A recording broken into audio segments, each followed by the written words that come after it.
If you're in the market now for a recliner and you're considering leather, there are some factors that you need to look into.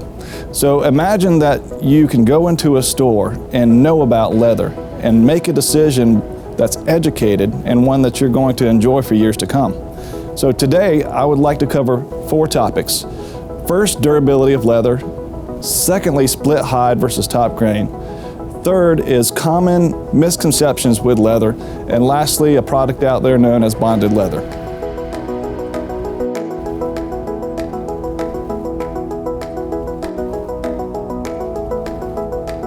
Today I'd like to talk to you a little bit about leather and specifically 4 topics.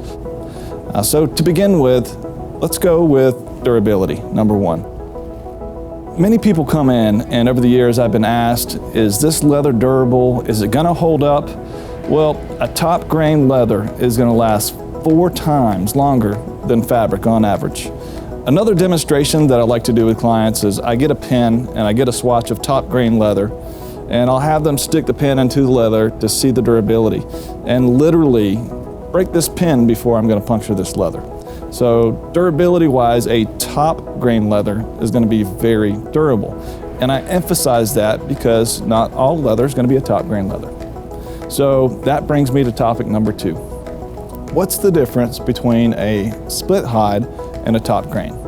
So all leather, when it comes off the animal and it starts the process, has to be split in half. So literally, if you can imagine leather, and if it was that thick, which it's not, but if it was, they take it and they slice it right down the center. And what you have there is, now we had 1 hide, now we have 2. We have a top grain and we have the split hide. Now the difference between those 2, the top grain is going to be the softest, the most durable. Also, it's not going to make you sweat. It's going to be very breathable. So on furniture, it's what we at Lazy Boy like to use, and we believe the only product as far as leather anywhere you touch should be top grain. The split hide does have uses. So sides of the furniture, back of the furniture, but specifically not on the main parts of the furniture.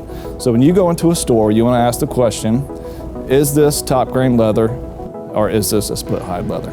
What I have here is a Lazy Boy rocker recliner that's covered in leather. Everywhere you touch is going to be top grain. The sides and back are going to be a split hide. And what you can see and feel when you come into a Lazy Boy store with this combination is how a top grain is so much softer than a split hide, which you may have experienced in your car. The split hide is going to be a little bit grainier, feel a little bit thicker, just not as buttery soft as this top grain. That's something that we can actually show you, and you can see the difference. The topic number 3 that I'd like to discuss in regard to leather, common misconceptions. Many times in my career, I've greeted a client and asked them if they're looking for fabric or for leather, and the answer is fabric. And my response is always, why fabric? Because I want to understand my client and help them make a good decision. And the response typically, if they're not looking for leather specifically, is one of 3 things.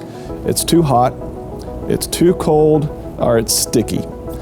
And while that conception is true, it's not true for furniture in the house with top grain leather. What it is true for is where most people get their opinion, their car. And their car leather is not typically going to be a top grain. It's normally going to be a split hide with vinyl sides, and that's going to have a really thick layer of polyurethane on top that's going to make it sticky. The fact of the matter is that a top grain leather is going to breathe well, and it's going to be the temperature of your home. So that may be a reason for you to reconsider leather if you're not currently looking.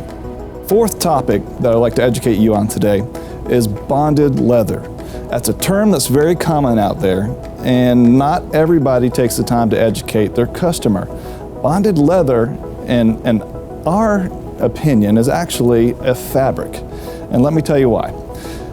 Bonded leather is technically the shavings of the very top part of the leather so that a company can get down below where the hair and the scars and any kind of imperfections on a leather are, so they can turn it into a piece of furniture that has consistency. So those shavings get put into a vat with some kind of paste added to it, and that product, which has leather in it, is put on typically a polyurethane, possibly a polyester fabric and it's bonded to the back of it, which makes it bonded leather. So while it has a great hand and is a great product for somebody who likes a fabric with a leather feel, it's not actually leather. Hopefully the information I've given you today is giving you the ability to go make a smart decision in buying a leather product. The 4 topics that I went over today: durability, number 1. Number 2, top grain versus split hide and the differences there. Number 3, common misconceptions. And number 4, bonded leather and what it actually is. Here at Lazy Boy, we're trained 4 times industry standard to be able to give you that kind of information to lead, guide, and direct you through your purchase. So if you're looking for leather furniture, and specifically leather recliners, we're the best out there. We'd love to have you in our stores here in the Southeast. Again, Dustin DeGorsey, Vice President of Sales for Lazy Boy Furniture Galleries.